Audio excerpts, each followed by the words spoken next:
if you wanted to play the best footy, you came to Scottsdale and played. He just said to the rest of the blood, back to the centre, boys, he won't miss. I just love to wear the Scottsdale Footy Club jumper. It's a very history-dominated club. Attack, attack, attack! Retaliation! Get down, retaliate!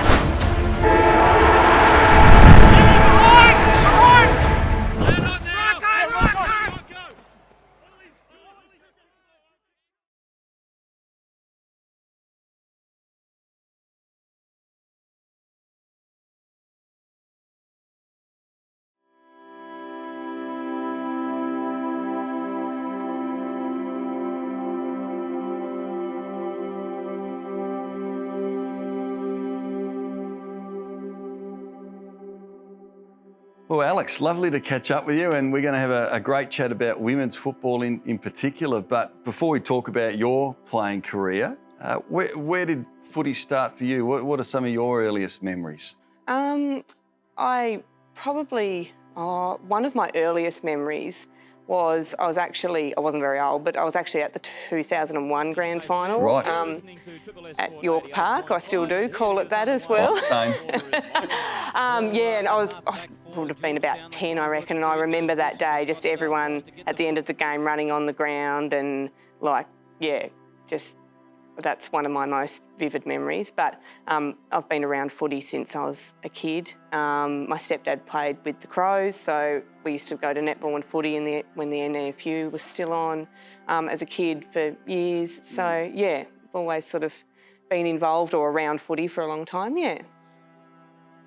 Did you always dream of one day playing football yourself? Have you always had a love for the game? Yeah, I've always loved footy. As a kid, I was pretty much AFL mad, and even though I'm a Collingwood supporter and don't hold that against me... I'll try not to. Mum says that, like, when I was a kid, I would know opposition AFL teams, numbers of players, where they'd played beforehand, all that sort of stuff. So, yeah, I was always been a footy nut as a kid. Had 1 year of Auskick back in the day when I think I was the only girl.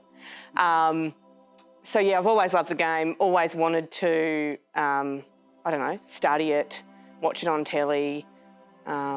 So, yeah, when I got the opportunity to play in 2017, I thought that I was made, and I thought it was a pretty cool experience, yeah. So you were 26 when you got to put on the Scottsdale jumper, and how special was that? Do you wish it had have been like you were 5 years younger and had maybe AFLW as a stepping stone, or were you satisfied that, hey, we've embraced women's football now, it's starting? Yep, I'm 26, but I've got my opportunity that I always wanted. Oh, a bit of both. Yeah, a bit of both. Have completely embraced the opportunity, and to pull on the black and white jumper has been just, amazing. And also I think that when I started playing footy, I felt like I found my people. Mm. Yeah, so I've made lots of really, really good friendships, and just the girls that I've met, I've finally thought, these are my people and this is where I'm meant to be. So, but I also do feel a lot of the time, if I was 16 and had started playing footy and AFLW was a thing then, that would have been cool as well. But yeah, had the opportunity now and I'm still embracing it, still playing, and I love it, yeah. What do you think it did for the town, and particularly for young girls and women, that they had another sport to be able to play? Did you see a change in the community? Probably one of the major changes I think in the community was it just gives little girls or young girls seeing like a senior team to aspire to be. I think, and I also think it brought lots of different women together. So, like, particularly, or even now in our current team, we've got all sorts of different professional people. We've got nurses, teachers, vets, and then we've got some of our younger players. And I suppose that's the same in all footy clubs, but I think it's, for our community, it's brought people together. Yeah. And your playing style, like you play the game at a very high tempo. You probably won't like to talk about yourself, but you know, I've seen you play a lot of football and you are an exceptional player with a lot of talent, but you work very hard away from match day as well. How would you describe yourself as a footballer? That's a hard one. Yeah, I don't know. I love game day. I love the freedom that footy gives you. I've been a netballer in a past life and I think I was a bit too much for some people on a netball court.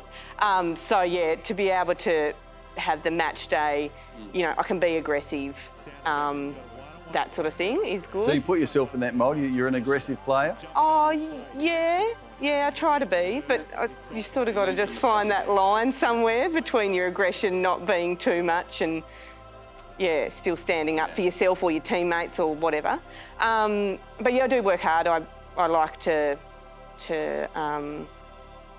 if I'm going to do something, I like to do it to the best of my ability. So, yeah. That's great. Yeah.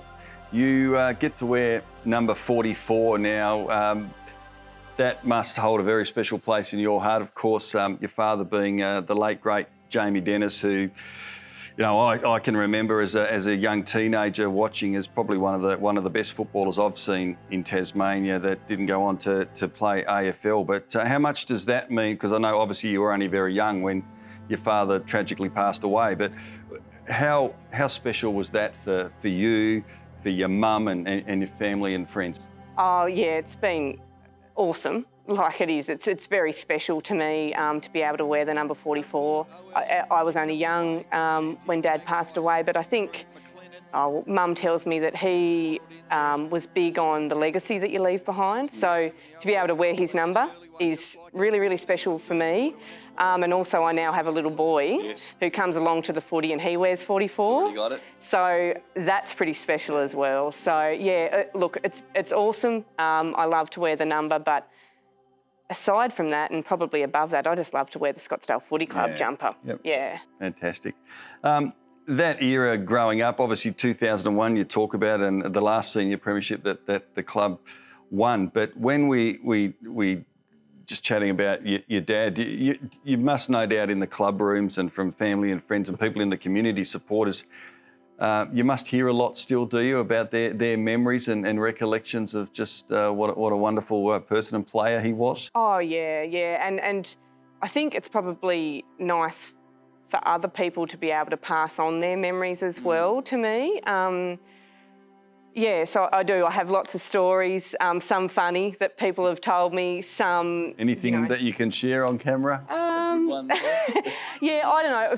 A lot of people have told me about or recounted, and I might be getting the year wrong, but I think it might have been 1986 they were down at three-quarter time in that grand final, and I don't know whether that's the right year or not. But he came out after three-quarter time and kicked 2 or 3 goals. And I'm told he was the sort of player that could turn a game like that. So, yeah, that's pretty special to be recounted those sorts of memories from people, yeah. A lot of controversy, no doubt, in the town when he decided to leave Scottsdale and play for a team that a lot of people in this town hated in North Launceston, but we will say that was to go and play at the highest level in Tasmania in the TSL. Didn't go down well with a lot of people, did it? Didn't go down well. Mum has told me that people wouldn't speak to her up the street. If she was going into the supermarket, they stopped speaking to her. So, I mean, we can laugh about it now, but I think at the time it was a little bit awkward. But he strove to go to a higher level and, yeah, Mum says at the time that he played at North Launceston, they were a fantastic club. He had a fantastic experience and they made a lot of friends. Yeah. Excellent. Just finally on women's football and where we see women's football in Tasmania and I guess nationally now, you were right at the forefront of when it all began and part of Scottsdale when they started. But when you look at it now, what's your overriding emotion in terms of women's football in Tasmania and just seeing how many clubs? I mean, the NTFA alone now, we have 12 clubs. Yeah, I think the expansion and the growth of women's footy's been fantastic. I'm really proud of the general NTFAW competition. I'm really proud of our club and the way that, you know, our club's worked really, really hard to be successful, but also I feel like for our club culture, it's really improved as well. I'm also proud of the fact that I feel like with women's footy, we've kind of gotten to the point where we can be criticised just based on the fact that we either played well or we didn't. Yeah. So that's a good point to get to. We want to be there because we just see ourselves as footballers. We don't see ourselves as having a certain gender or whatever it is. So I'm where I am at the moment with footy. That's how I feel. And yeah, I just think it's expanded football clubs culturally, but also, and what we've got to really remember is nobody owns the game, and it should be open for whoever wants to participate, whether you're 10, 20, 35, whether you're male, whether you're female, whether you're somewhere in between. The game's not owned by anybody, it's for everybody. So that's probably how I feel about footy, and yeah, I'm glad we're at that point. Yeah. There's still a lot more to go, but we'll get there. Yeah. Love it. No, that's a great summary. Yeah. Just finally, you have won premierships, you've won Best and Fairest awards, you've been a representative player. What's left for you in footy? What would you like to see, or what are your goals in the time you've got left playing? Keep winning premierships. I'll never get bored of that. I'll never get sick of it, and that's always the aim and the goal for every season that you play. But just to have enjoyment, like I'm at the age, I'm not even that old, but I'm not going to reveal how old I am either. But I'm at the age now where I'm actually getting to play with girls that I have coached in junior footy. So getting that sort of enjoyment, making new friendships. I continue to make new friendships and just really enjoy the game. Your teammates are your best friends.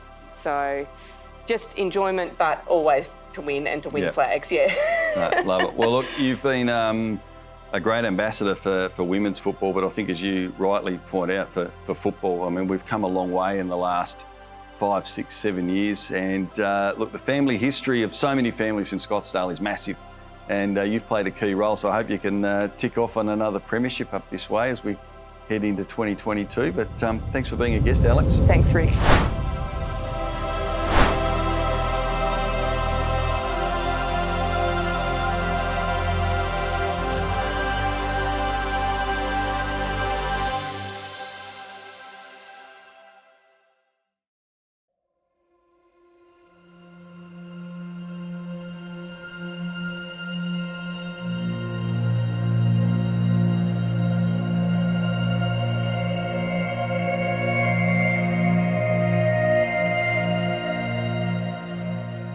Well, as we continue our journey of this very proud, famous club, the Scottsdale Football Club, it's an absolute pleasure to be here with one of their greats, one of their great coaches who was leading Scottsdale from the front through that incredible era of the late 60s into the 1970s. Bob Wilson, good to see you. Thank you, Rick. Yep, nice to be here. And great memories coming back. The ground looks a little bit different, York Park, to what it did back in the day. But it is a lot different, but it's still, in our day, it was still a great ground, still the best ground in Tassie. Indeed it is. And we had great memories here too. Well, we'll get to some of those great memories, but I'm interested in your journey, Bob, because you came from Essendon, you were with Brunswick as well in Victoria. How on earth did you end up in Scottsdale? How did you end up in a little township in country northeast Tasmania? Well, it's interesting, but I've got to thank Kevin Egan, who's a former teammate at Essendon. Yes. And he suggested through the Sporting Globe that I apply for a coaching job at Scottsdale, which I'd never heard of.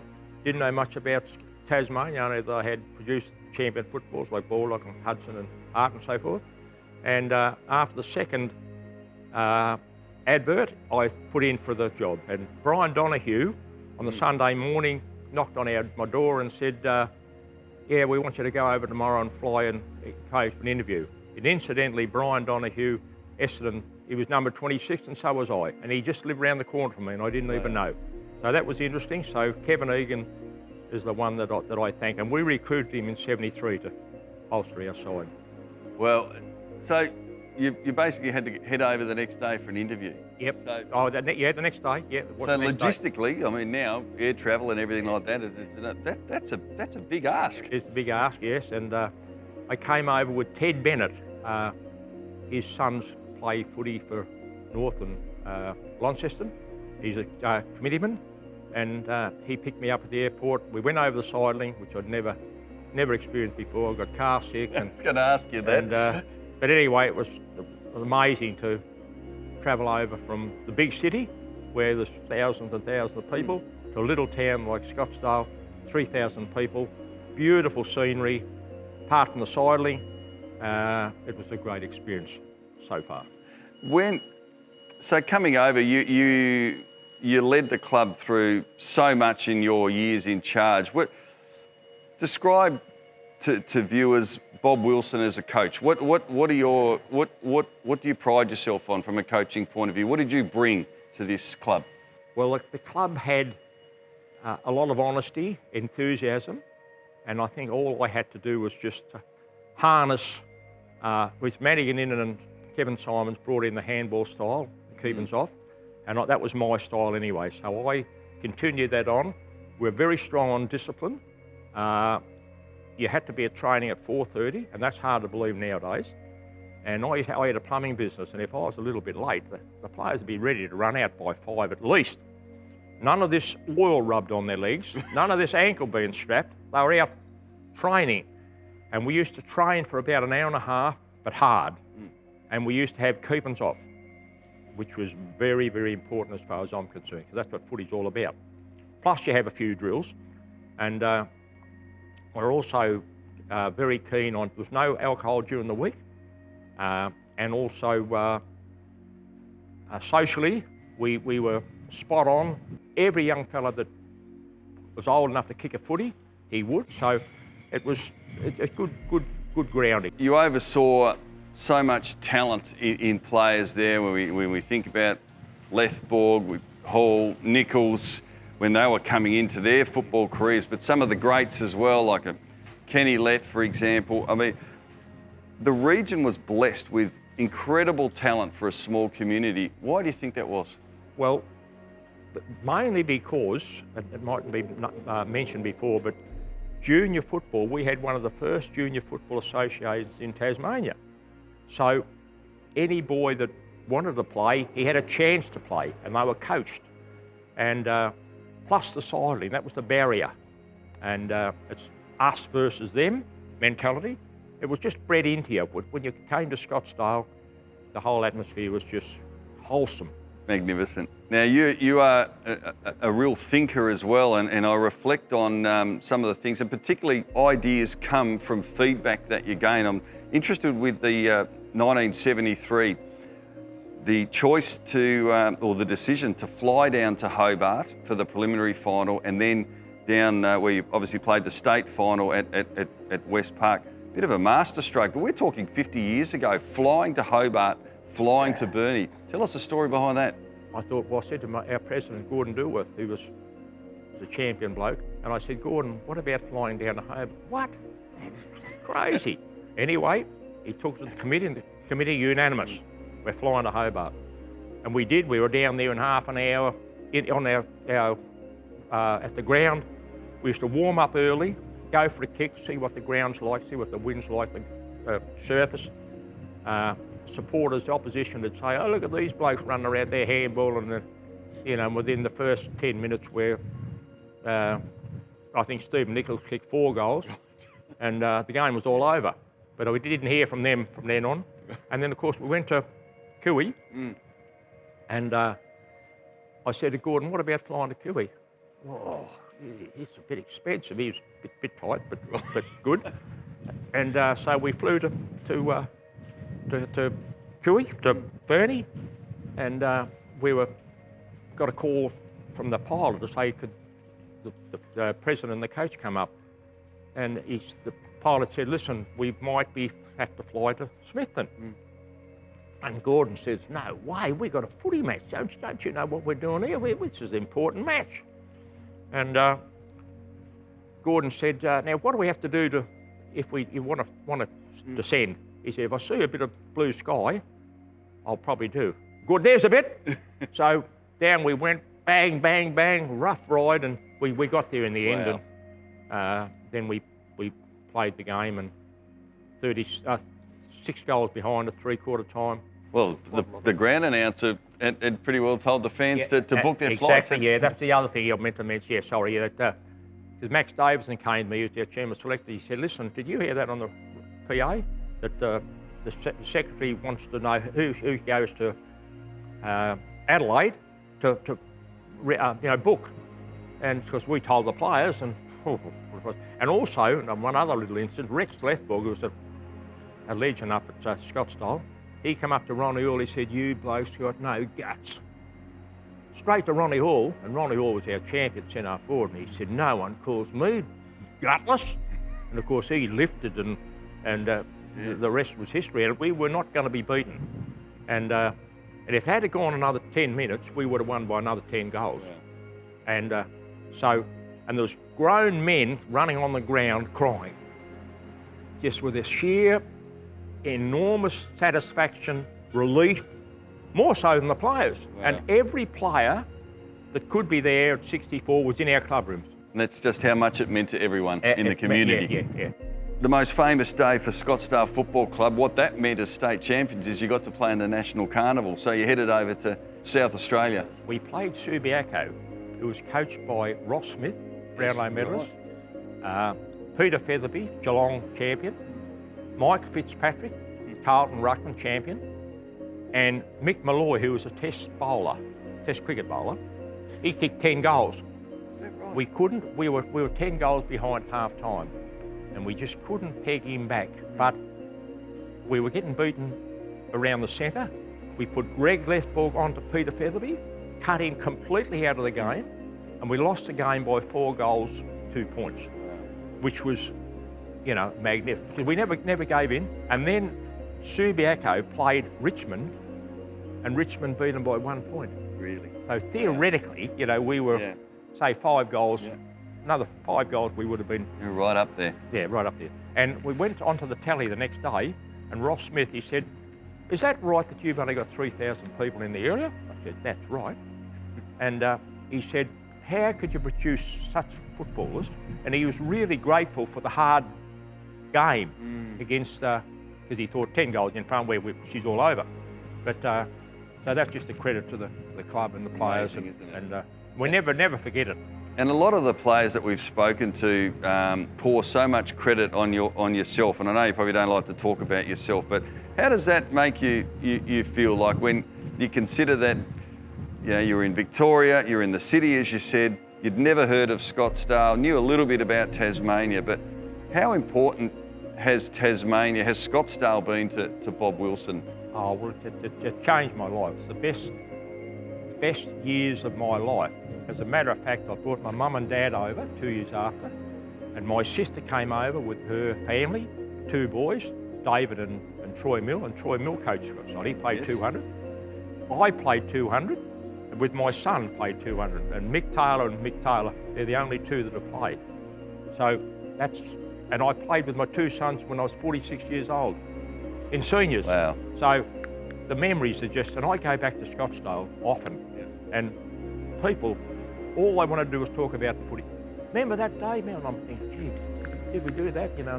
The goals get better and the marks get higher, and but it's just great memories, and you don't want to lose them. That's what life's all about, memories, and good memories. So it's changed my life. It's wonderful. Yeah. And just finally, it said so many great footballers there, but all from the majority are from the northeast, which is quite remarkable as well. And the generations that have played there, you must have memories that'll be with you the rest of your life about what you've seen, and players that are still revered today. Yeah, oh, exactly. Yes.